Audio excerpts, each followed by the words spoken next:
Bonsoir à tous. Non, je ne suis pas seulement en train de soulever des haltères, je suis en train de vous illustrer ce que c'est que la discipline. Parce que c'est ça aussi, le leadership. C'est de la discipline.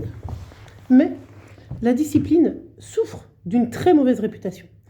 Dans l'imaginaire collectif, elle évoque la dureté, la privation, la rigidité, parfois même une forme de violence intérieure qui serait déguisée en vertu.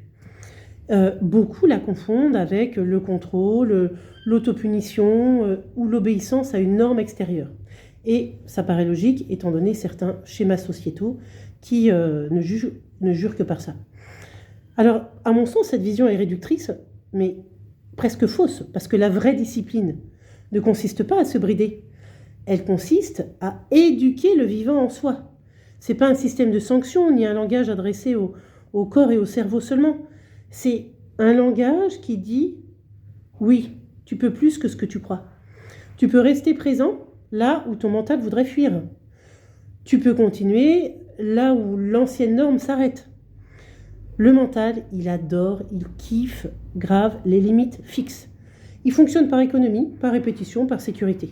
Encore une fois, je le répète, il n'est pas là pour votre grandeur. Donc il appelle raisonnable ce qui est familier, il appelle trop ce qui n'a pas encore été intégré.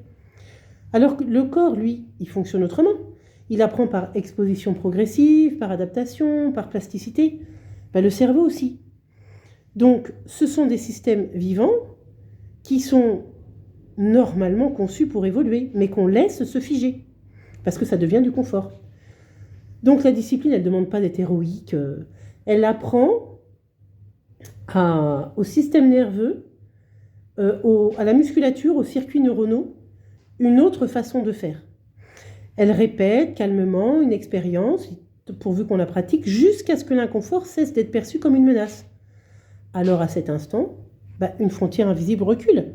Et c'est là que réside la clé. La discipline, ce n'est pas un combat contre soi. C'est une habituation consciente à l'expansion. Donc elle apprend au corps que l'effort n'est pas un danger. Elle apprend au cerveau que la constance, ce n'est pas une prison. Quand on répète une nouvelle habitude pour changer de norme, elle installe une nouvelle normalité, plus large, plus stable, plus habitée. Dans les sagesses anciennes, la discipline toujours visait l'élargissement de l'être, pas son écrasement. Ce qui détruit, ce n'est pas vraiment la discipline. Et c'est là où, à mon sens, la distinction est importante. Ce qui détruit, c'est la violence intérieure déguisée en exigence. Ce qui détruit, c'est l'acharnement déconnecté du corps, l'idéal imposé sans écoute, la volonté qui force le d'entraîner. La discipline authentique, elle est précise, elle est profondément respectueuse du vivant. Elle agit comme un moteur silencieux.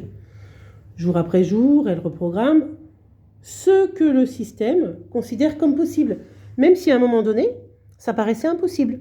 Donc, elle transforme l'exception en habitude.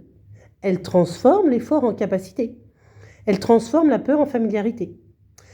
Et vous allez me dire, à force de discipline juste, l'être humain, il découvre qu'il n'était pas limité, seulement non entraîné. Et c'est une énorme différence. Donc, voir la discipline comme une restriction, c'est passer à côté de son génie. Parce qu'elle agrandit, elle prive pas, elle prépare. Elle ravage pas, elle structure. Elle est l'art de rendre l'expansion soutenable, incarnée, durable. La discipline, c'est une forme de fidélité tranquille à ce qu'on est en train de devenir.